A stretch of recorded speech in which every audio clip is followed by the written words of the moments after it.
But I do my friend in an say, Papa, say, Bonio, Yamata Sunquan on him, a yard drink, and a mocha back fat, the AC Hono. Nayan Chomon for drinking you, a China fire margin. Also in this broadcast, government announces plans to review all public lands previously sold as part of efforts to ensure value for money and protect state assets. By the time we finish, no government official will even cross their mind to take public land.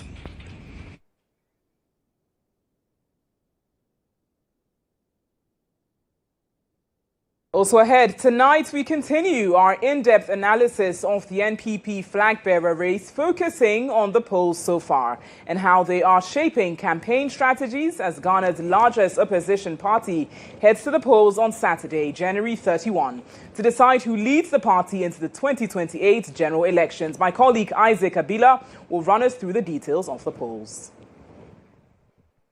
And on the international front, Amadou Uri Ba appointed Prime Minister under Guinea's new government.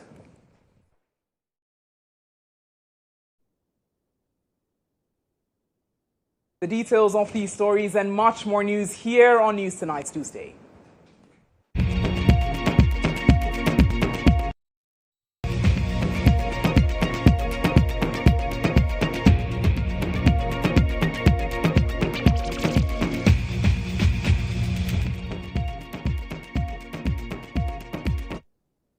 Let's get into the details now here on News Tonight on GHOne TV. Our bulletin streams live all across the world on Facebook and on X at GHOne TV. Shock and fear have gripped Trifo Nyama Krum after a man allegedly buried his 80-year-old wife in their bedroom for over 2 weeks. Kweku Charles, 44, was arrested by Trifo Praso police after residents grew suspicious when his wife, Sofo Mame Esther Bolu, known as Nigeria Woman, disappeared. Esther Bolu, founder of Miracles Prayer Center, had been ill, and her husband had taken over church activities as her health deteriorated. Charles initially claimed she had gone to Accra for treatment, but attempts to flee and inconsistencies in his story led to the discovery of her body. Police have taken Charles into custody and called in environmental officers to exhume the body. Investigations are currently ongoing.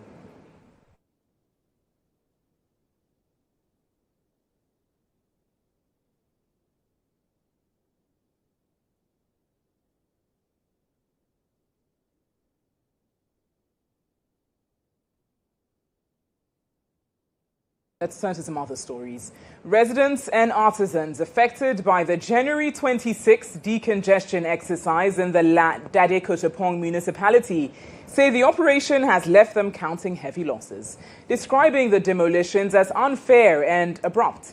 Some traders insist they regularly paid levies to local authorities and were never informed their structures were illegally sited, adding that their activities did not contribute to the flooding in the area.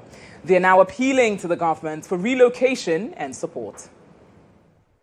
The decongestion exercise was carried out in the early hours of Monday, January 26, 2026, at the Teshie Bush Road by a joint task force made up of the Greater Accra Regional Minister, officials from the National Disaster Management Organization, NADMO, the military, and other state agencies.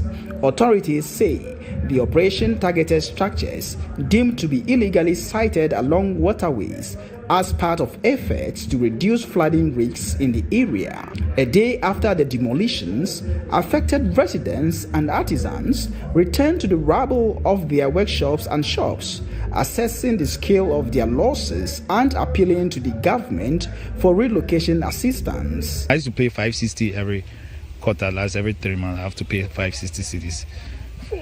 My temporary structure. I've lost over 150,000 Ghana cedi. I sell paint, I sell shovel, I sell all kinds of things. Shovel, hammer, nails, headpan, roofing sheets. I even sell stones in smaller quantities. I buy it in a big quantity and I sell it to the Abobo Yab. Among them is auto sprayer Richard Natalie, who says he has lost equipment and items worth hundreds of thousands of cedis, leaving him unable to meet existing obligations to clients. Range Rover ni highest. Range Rover ni headlight ni there. Back 350 million. Na mi amejina mi ko nyasa 350 million won. Ovi ni price me van say ni price omudi ton no. Me van say wo market ni 4 to 5 billion. Price me van say o ko market obetimi anya. Na onu kra po unya na easy. Sa na adi we ayedi spray kai adi ani boy edin pa. Nti se si a mama excessive form. Meanwhile, a man whose emotional outburst in a viral video sparked public concern after he vowed to turn to robbery following the demolition of his shop has since retracted his statement.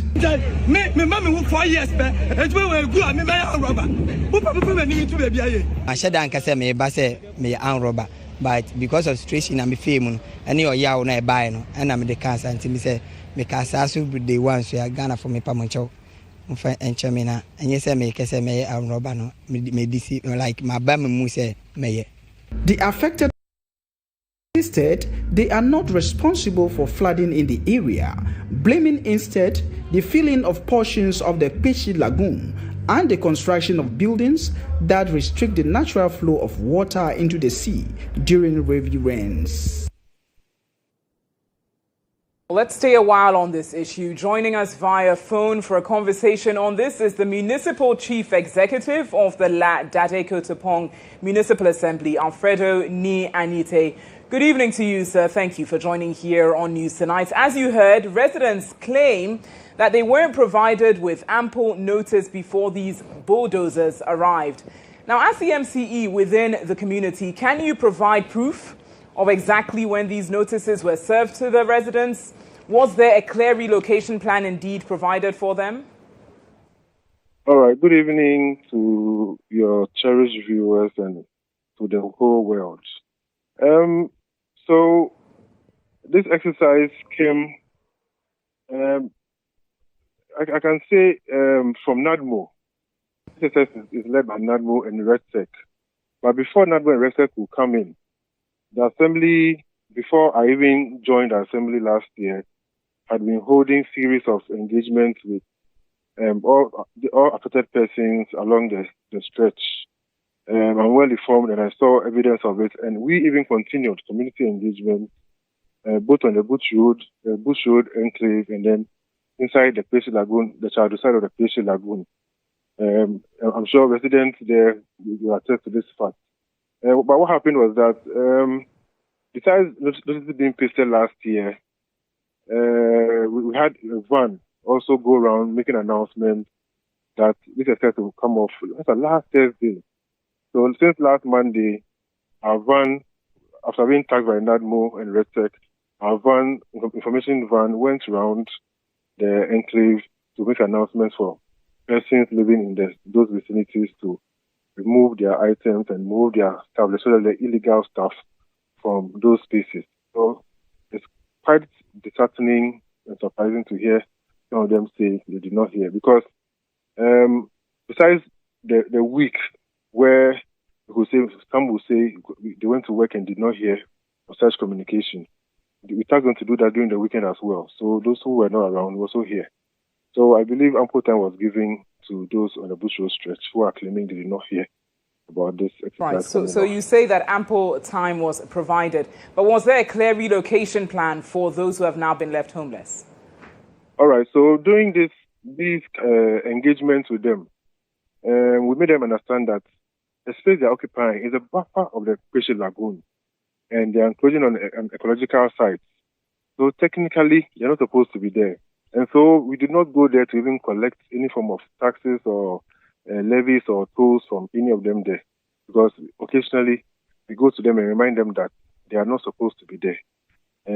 Their presence there caused other people to use the darkness and weekends to fill in the Teshie Lagoon with debris.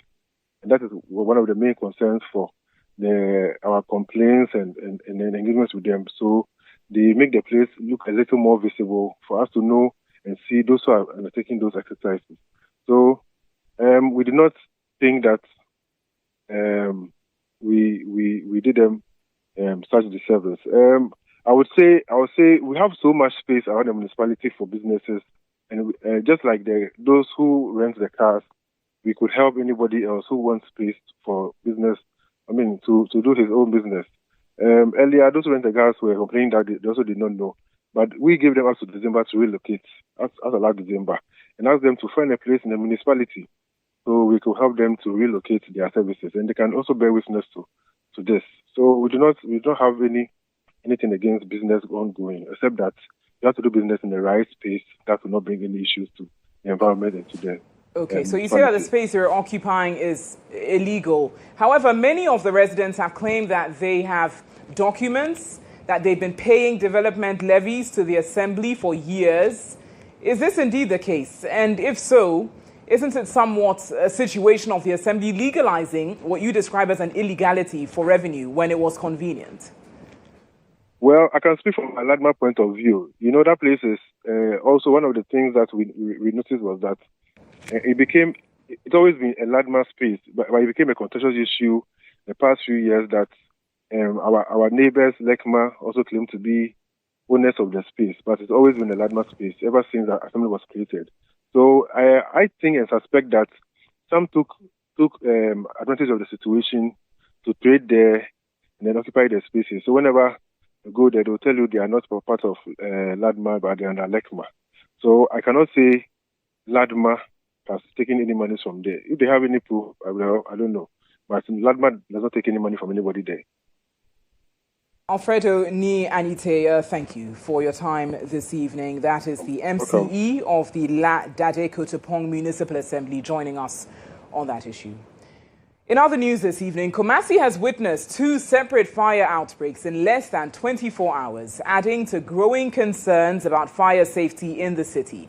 Meanwhile, victims of the Anwonia market fire have warned they will resist any attempts by the Kumasi Metropolitan Assembly to redevelop the market. Traders say that if a private contractor is brought in, original tenants may be unable to afford the likely high charges.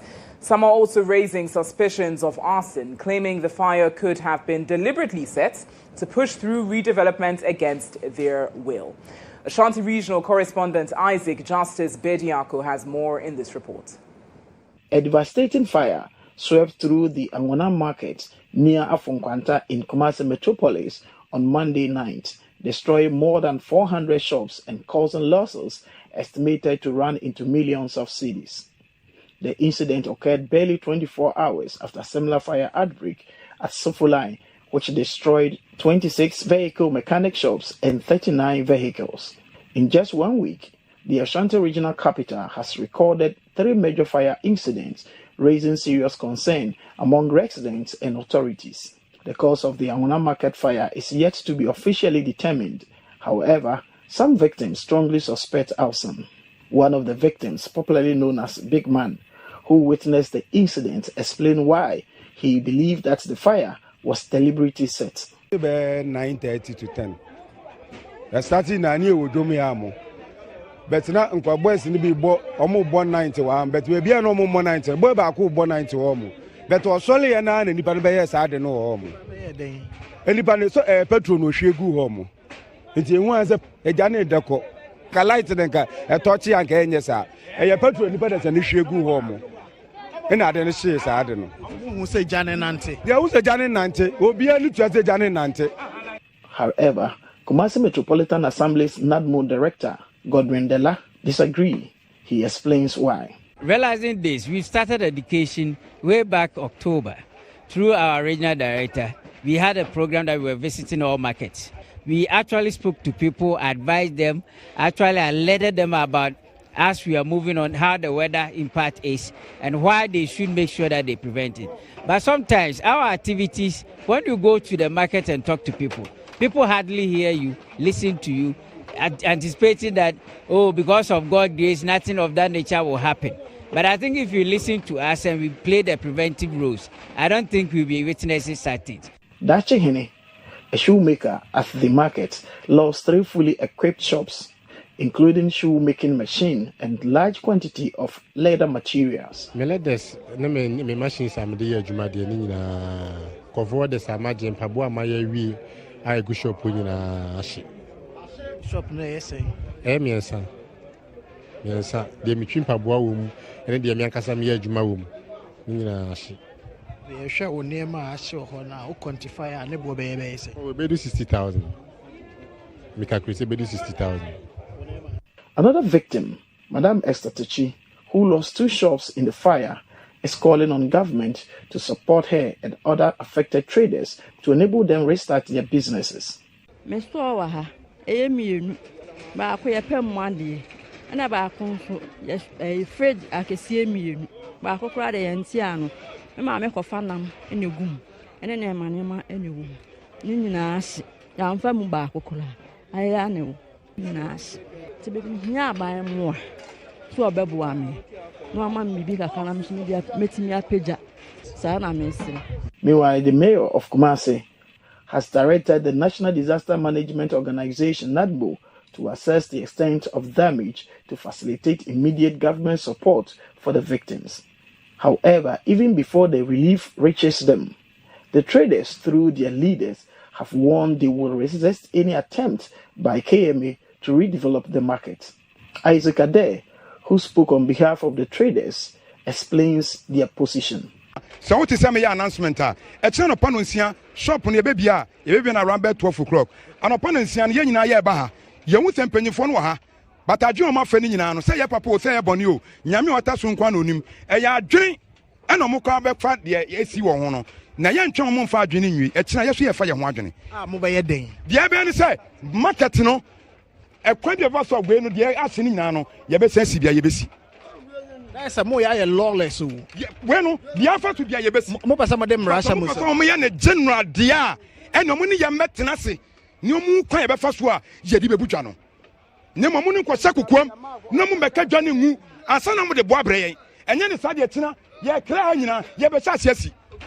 Reporting for GHOne News, Isaac Justice Bediako, Ultimate FM, Kumasi.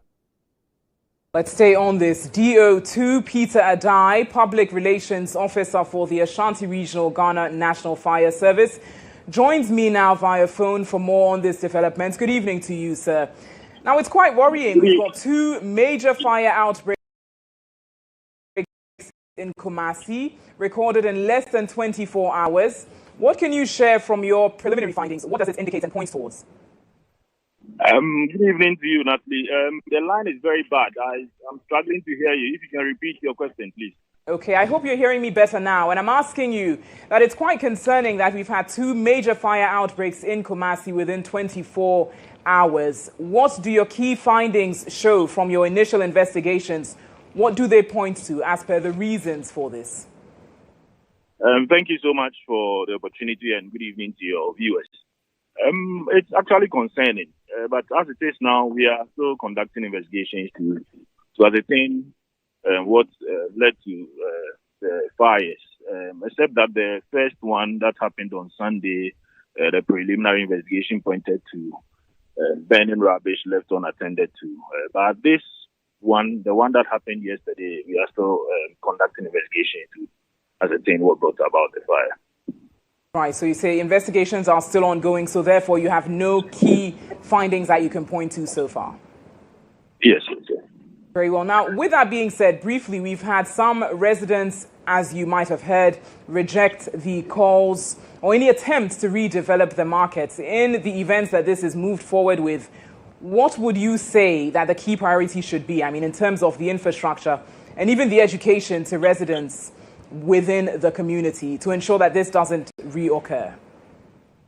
One of the major risks to the various markets is fire.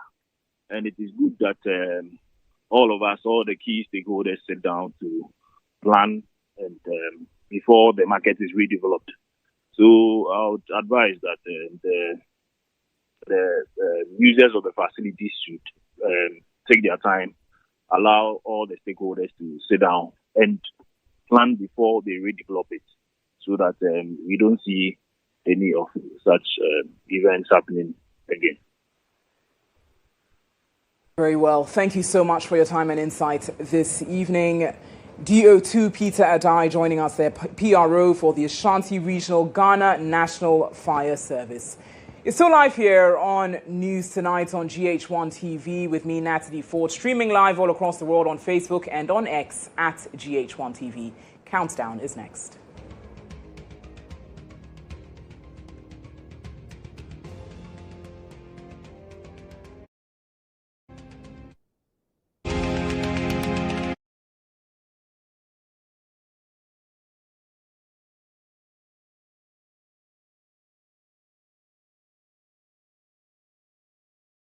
Now, will the elephant rise again as the winning symbol? The answer lies with who leads the new patriotic party in 2028. 5 aspirants, 1 ticket, thousands of delegates. The race is on.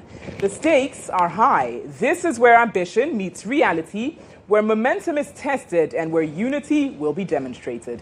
This is the road to who becomes the NPP flag bearer for 2028. Here is where to be. The decision is drawing near. The countdown is on. And tonight we focus on the predictions that have come through so far.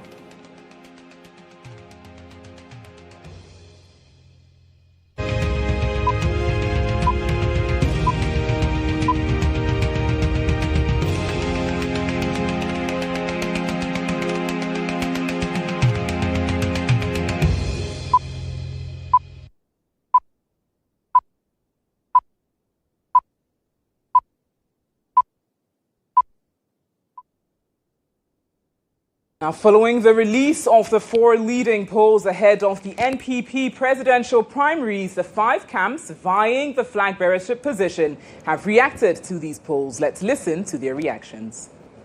Is abusing the credibility he's built over the years to control public perception and voter perception for Dr. Bawumia. I don't know for whatsoever reason. We as Team Ken, irrespective of the respect that we place on Musa's work this time around, we reject the outcome of his polls vehemently. We believe that in the current circumstances, other polls work. We have our own internal polls that we sponsored, and we are confident that on election day we'll win. If you've taken a clear look at the Global Info Analytics poll, you would see that His Excellency Dr. Mahmoud Bawumia is still clearly in the lead. I woke up this morning and I found it very funny that our opponents, who are still trailing by more than 10 points, found cause to jubilate. I mean, I wish I could inherit some of their blind optimism, because I don't see how you're trailing and you're happy. They do not concern me. Most of these polls are psychological operations on the system, totally meaningless. I don't intend to sponsor polls in my favor.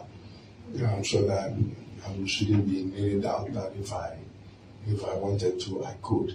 I think that the polls are on the grounds. You go on the grounds to the actual delegates in the constituencies. And the most important poll is the poll on the election day. Let me tell you, delegate poll. Anybody who can put their neck on the line that they can predict delegates is making a huge mistake. There's a reason why you go to a place and say 30% say they are undisclosed. If you think you can figure them out, let's wait till January 31st. So it is time for us to usher in a new dawn, a new dimension, a new direction, and I believe a new face. And that face is Kwabena Ejapong.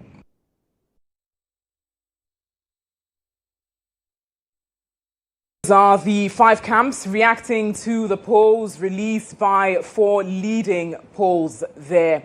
In just a few days to the NPP presidential primaries. And what do these polls suggest? How do they place the 5 candidates? My colleague Isaac Abila is in studio to run us through the polls, see if any of the candidates have reached the 50.1% mark. Isaac, what do you have to share? So, Natalie, the polls have been released by several organizations, but per our further research, we decided to come out with these 4 top polls that have been released. And with these top 4, we decided to take these top 4 because these are the publicly available documents. These are the publicly available data that we could use to draw our insights. And so we decided to look at Center for Public Opinion and Awareness, SEMPOA. We also decided to look at Sanity Africa. We also decided to look at Dr. Evans Duer's research, and also Global Info Analytics that we've always known all the years. So these are the 4 that we decided to look at. There are some that are internally organized and are not disclosed to the public. And so for these researches we've done, when you see these boxes here, these are the various organizations that organize the polls. And looking at the polls, the winners in these polls are 2, Kennedy and Dr. Mahmoud Bawumia. And this and that is in favor of the former Vice President, Dr. Mahmoud Bawumia. And then this and that is also in favor of the former MP for Asin Central, Kennedy Ohene Ajapong. So this and that is in favor for Bawumia, and this and that is in favor of Kennedy Ajapong. But looking at this data, it's interesting because with what Kennedy Ajapong has, he has 52 here from Dr. Evans Duer's research, and also has 52 here from Sanity Africa's research. And Center for Public Opinion and Awareness, SEMPOA, to places Dr. Bawumia at 48%, and then Global Info Analytics places Dr. Bawumia at 57%, which is the highest percentage so far from the 4 organizations we started to look at. So when you look at it, this is for Sanity Africa. And with Sanity Africa, we decided to look at the overall voter preference. We decided to look deep into it. How does it look like? And when you look here, you realize that Kennedy is on his 52%, graphically represented here, and Dr. Mahmoud Bawumia, 40%, and Dr. Brian Acheampong following third. And one thing interesting about Brian Acheampong is that he has been maintaining this third position throughout all the polls we've looked at. So Brian Acheampong, that is his position, even though he has publicly says he doesn't believe in polls. But from the data we have, from the data released by the polls, Dr. Brian Acheampong has maintained his third position across the polls. Now, Engineer Kwabena Agyapong and Dr. Yaredua Twum have also been at these positions. And so when you look at Sanity Africa, Kennedy Agyapong is the winner according to Sanity Africa. And we decided to work on some of the dynamics of this research, and we realized that Sanity Africa's confidence level was 99%. So they are 99% sure that Kennedy Agyapong will win with this percentage, and Dr. Mahmoud Bawumia too will follow with this percentage. And then they looked at certain constituencies, and their margin of error was +5. That is for Sanity Africa, which we will later on look at some more details that surround it. Now, this is for the SEMPOA, that's Center for Public Opinion and Awareness, still on it. This is the B column of it. We decided to look at the voter intentions of the data, and we realized that 17 delegates that were contacted said they've not yet decided, they've not yet settled on who they are voting for. Dr. Mahmoud Bawumia, he has 34%. So Kennedy Ohene, Dr. Mahmoud Bawumia is the winner here. But with this data, we realize that SEMPOA has hinted on a possible runoff in the election, because they believe that Dr. Mahmoud Bawumia has not been able to cross the 50% +1 here. And so there is that possibility of a runoff. And looking at SEMPOA's poll, they focus mainly on Kennedy Agyapong and Dr. Mahmoud Bawumia. And then the other candidates, which is marked red here, is the 7%. And the undecided too is in white, 17%. Now, this shows that with what SEMPOA is given, it shows that there's still more work to be done, since no candidate has been able to meet the 50% +1. And so they have to work hard to share this 17% who have not yet decided and will be voting on January 31, 2026. So this is also still on SEMPOA, and this is regional breakdown. And we observed something very interesting in the regional breakdown, winning from your home base and winning in the regions. Looking at this, we realize that Northeast region, where Dr. Mahmoud Bawumia is leading in this poll, he has won over 80% in the Northeast region, closer to 90%. And we have Kennedy Agyapong's region, which is the central region, where Kennedy too has won. But the difference is also clear because from the Northeast region, you see that Bawumia's margin of win is over 80%, where Kennedy's win is around 40-30%. So that is the difference here from their various home regions. Looking at Ashanti region, the MPP's stronghold, you realize that Dr. Mahmoud Bawumia has 40% and Kennedy Agyapong has a little over 30%. So in the Ashanti region, they are too close. They are very close to each other. And so the competition is very tight in the Ashanti region.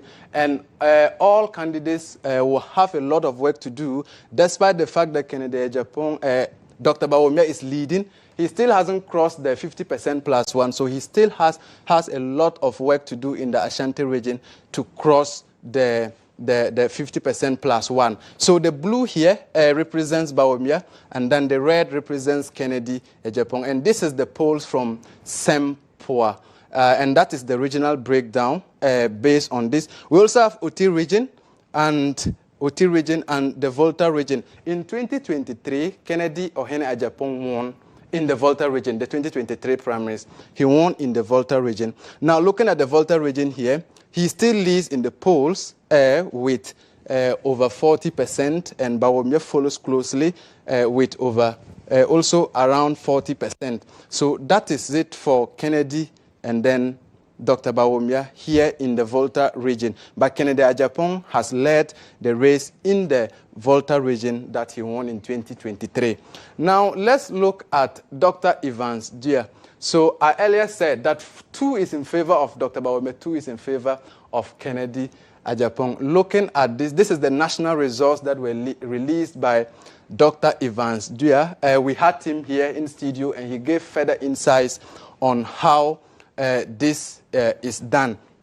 So, with this, his polls, he gave the West class scenario, and then the West class votes and West class share, the best class votes and best class share. The West case scenario showed that even if things go bad for Kennedy Agyapong, he will have 47%.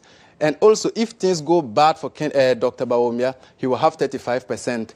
And with the best case scenario, it shows that even if things go so well, Dr. Kennedy Agyapong will have 52%. And if things go so well too for Bawumia, he will have 36%. That is the worst case and best case scenarios we have here. And then the percentage point here is also showed 5.52 for Kennedy and 0.31 percentage point for Dr. Bawumia. Now, this is a map, a location, a map representation for the Kennedy and then Dr. Bawumia. And this is the map that shows Kennedy's win. And this is the best case scenario. So the poll shows that if things go so well for Kennedy, he will win 13 regions. And Bawumia will win 3 regions, which is Northern, Northeast, his home region, and Upper West region.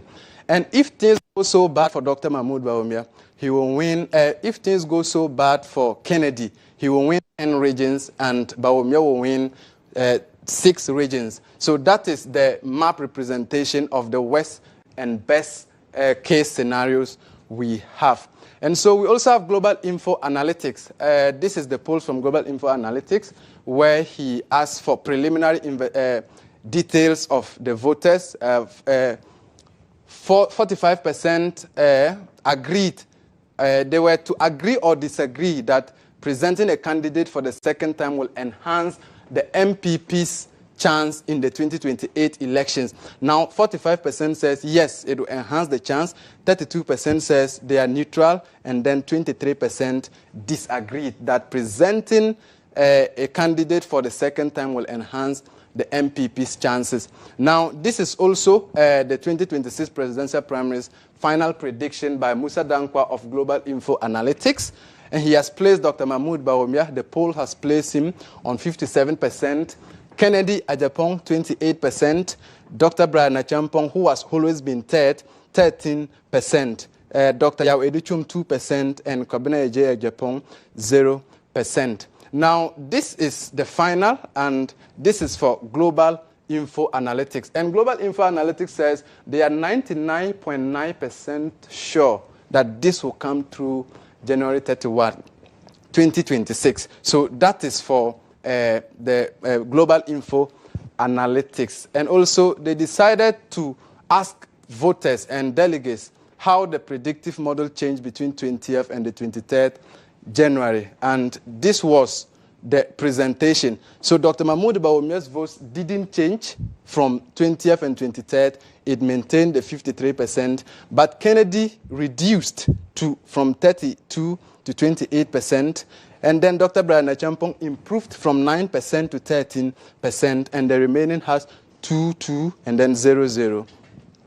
Now, this is also, the poll also asked voters who they prefer to lead the MPP, the 2024 election voters, and these were their responses. Dr. Mahmoud Bawumia had 81% loyalty, and 55.6% of people who voted for John Mahama said they will vote for Dr. Mahmoud Bawumia, and then 27.4% who voted for Mahama also say they will vote for Kennedy Ajapong. And it still continues. 44.7 says they will vote for Bawumia, and then 32.6 people who voted for Alan says they will vote for Kennedy Ajapong. So that is the presentation of 2024 election voters who will be voting this year in the primaries. And it is 100% from the sample size that was gathered. Now, let's look at the MPP race. Ethnicity. This has to do with, will ethnic groups convince and influence how voters and delegates will vote? And looking at this data, we have Akan, we have GHOne, we have Gadangbe, Ever, Molid Agbani, we have Guruma, we have Grusi, Mande, Gur, and others.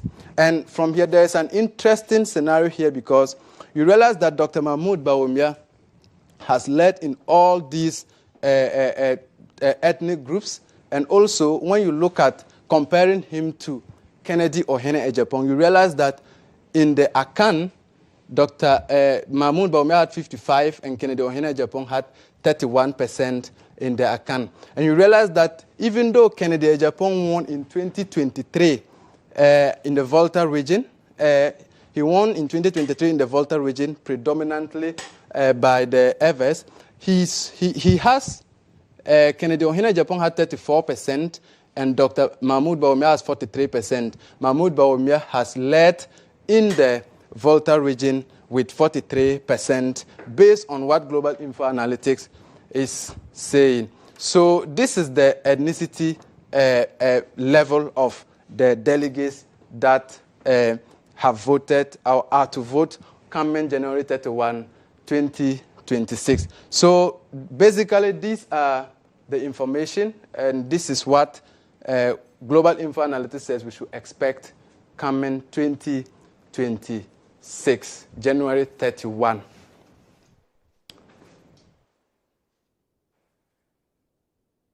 Very interesting findings there, Abila, showing the regional dynamics and, of course, the potential of these undecided voters on the D-Day as well. So it appears from what you say that both Kennedy Ajapong and Dr. Bawumia have hit the 50% point plus one mark in two separate polls, yes? Thank you so much, Isaac Abila, for detailing and running us through the key details of the polls there. Now, joining via Zoom is Musa Dankwa, Executive Director, Global Info Analytics.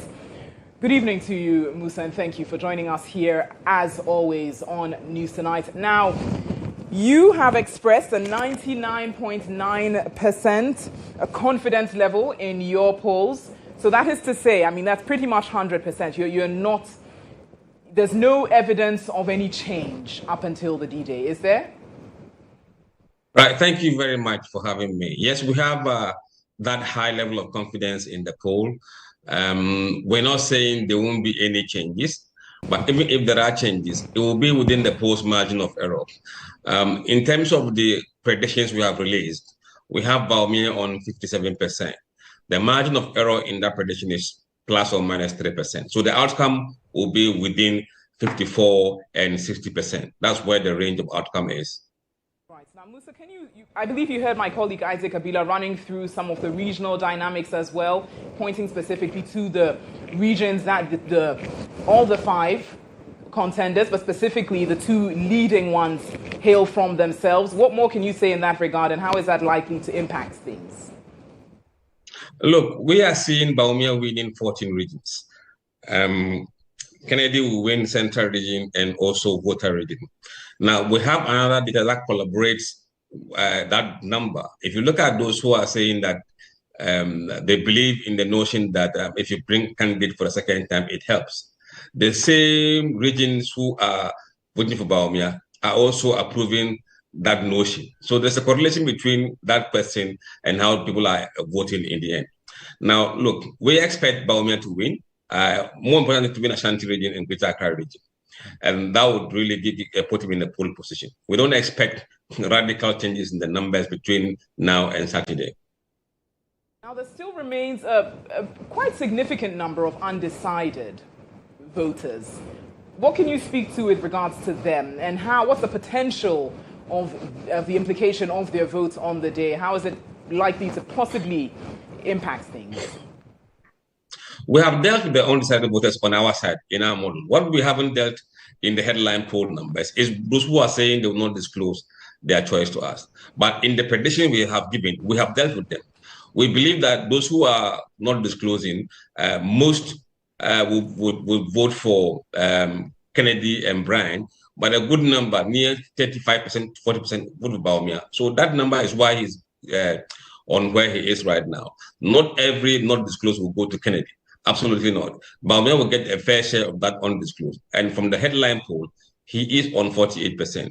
He only needs 2% to cross. And that 40% or 30% will take him well over the finishing line. Now, Musa, Global Info Analytics covered, is it 272 constituencies out of the 276 constituencies? In as much as you're 99.9% confident, is there any concern about the constituencies you were not able to cover and the implications of those? Absolutely not. They won't make any difference. Randomly, you've picked 272 and only 4 were left out. It won't change anything. Interesting. Finally, how about, even though this was not mentioned in your findings or your poll, the likelihood of a runoff? There are the other polls, some of which have indicated the possibility of that. What do you have to say to that? Take it from me. There's no runoff in this election. There's no runoff, Musa. You say this on authority? Our data says there's no runoff, and I believe in my data than anything else. I mean, look, we've done this work for several years. We know when there is runoff. We can't smell one. We can't see one either. Very well. Well, Musa Dankwa, thank you so much, as always, for your time this evening. Executive Director with Global Info Analytics, joining us there. Now, meanwhile, Executive Director of the Center for Public Opinion and Awareness, CENPOA, Michael Mensah, says although Dr. Baumia is the frontrunner, there is a possibility for a Kennedy GHOne win during the primaries. If you add all together, Baumia has 7 strong regions where he's leading, and then about 3 regions where he's leading, but the strength is not that much. So in total, he's leading in 11 regions, and Ken is leading in 5 regions. So basically, that's what everything looks like. But as I said, looking at the attrition that is higher on Dr. Baumia's side, and the vote stability that Ken has, and the fact that we have about 17% undecided, and about 28% willing to change. Those people, I think I want to assume that they are willing to trade their vote based on where things will go. And the fact that we concluded our survey on the 9th of January, and a lot has happened between the 9th and the 8th. I only hope that they will take insights from this report and work on them. But to probably summarize whatever this outcome is, Bawumia is a front runner and is definitely expected to win this. Okay. But looking at what we have right now, Kennedy can have a credible pathway to victory. So what I mean is that if Kennedy wins, it shouldn't surprise anyone because there are a lot of people undecided. Huh? Can he? Oh yes. It's going to be a very daunting task, but I don't know the work they are doing on the background. But he can, because looking at this, if Dr. Bawumia had an outright uncontestable victory, then that one we wouldn't even bring in the Ken narrative. But looking at what is happening, but I'm hearing some people saying that, oh, you know, he said some things the last couple of days and that has brought his ratings down and things like that. Unfortunately, we are not having another survey until the primaries come about, because our focus was not just to predict who is going to win, it's just to give the trends and the. Still live on the countdown here on News Tonight on GHOne TV. In a few days, the new patriotic party will be choosing its flag bearer for the 2028 general elections. As we count down to January 31, a not-so-silent hand is back again in the race. From the pulpits to new media, prophecies are shaping conversations around who is divinely favored to win back the seat of governance for the party. Divinity or human ingenuity? Well, Benjamin Saki explores. As the NPP prepares for a keenly contested flag bearership race, politics is sharing the spotlight with prophecy. Across religious platforms, some men of God have predicted victory for former Vice President Dr. Mahmoud Bawumia. Others, also basing their prophecies on what they describe as divine revelations, insist the mantle will fall on former Asin Central MP Kennedy Ohene Ejapon.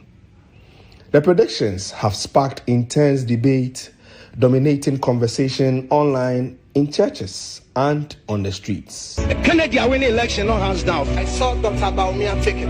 Bawumia will not lead the New Patriotic Party. I saw Bawumia as the winner of the NPP presidential seat. I saw Honorable Ken, ADMPP, and the Mohammed Ghana president. President, oh, Kuma, we shall see. I saw Bawumia.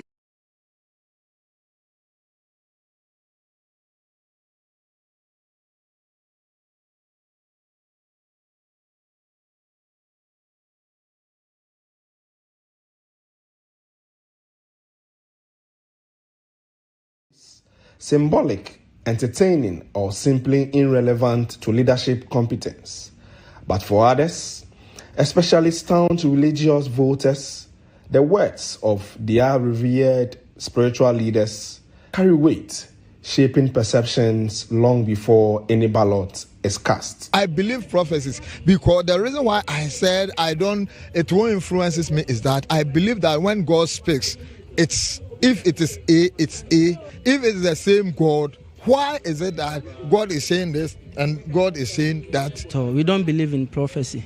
And I believe all the candidates who are aspiring for the presidential seat, they believe in hard work. And whoever works hard, I believe that person is the person that delegates will reward. Political analyst Dr. Jonathan Santiotre, however, urged caution. In as much as data and science could equally get it wrong, the same way prophets can get them wrong.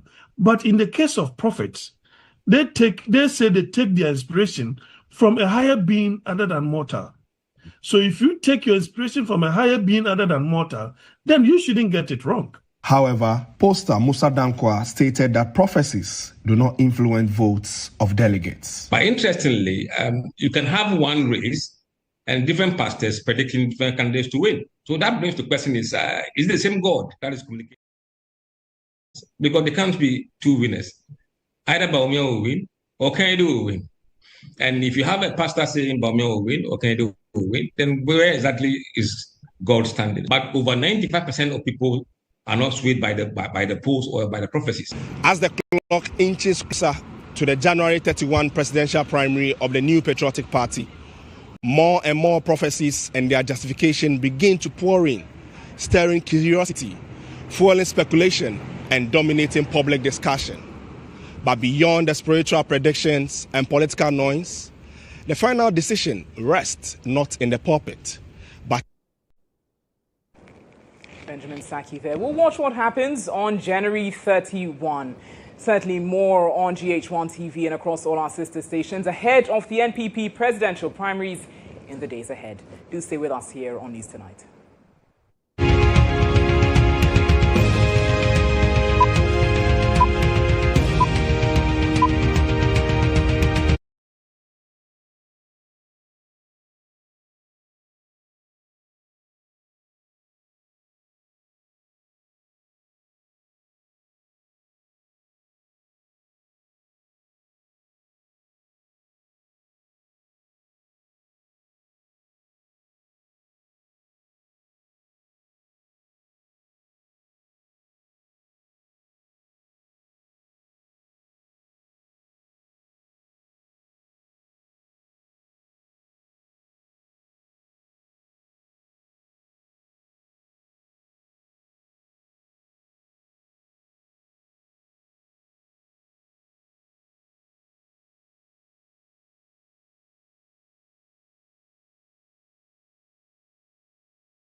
Back to News Tonight. We bring you sports news next with Benjamin Yamoa. Well, thank you very much. And I've got some news on the FA Cup draw here in Ghana and also some transfer news involving some Ghanaian players coming up in sports after this.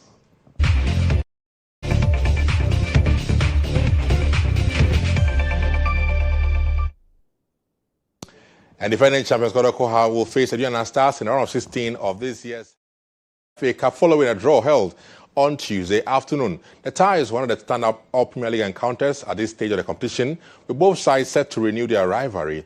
In other fixtures, top flight side Dreams FC will have to battle against lower tier side Inter Allies, with 11 Wonders taking on around the visa. Now, True Life Academy, who took a House of Focus, set to face Heart of Lions in another intriguing contest. Teshie and Liberty Youth will square off against three-time finalist RTU, whilst Recum Chelsea have been drawn against Tamale City, with leaders in the league Mediama hosting Summer Tex and Nations FC, who come up against Swedro All Blacks. As defending champions, Kotoko will be aiming to retain the trophy as the competition enters a decisive phase. The round 16 matches are scheduled to take place between February 6th and February 9 of this year.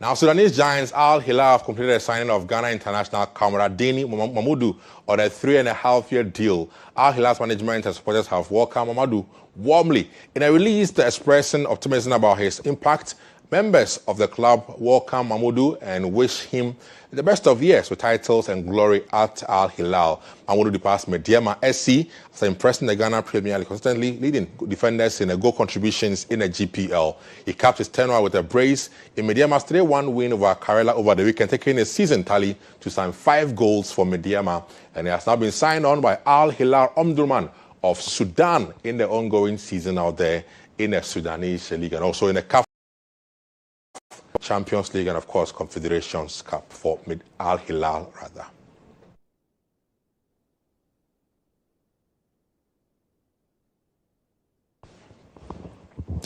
And that's it for us in sports. My name is Benjamin. You're back to Natalie for the rest of the bulletin.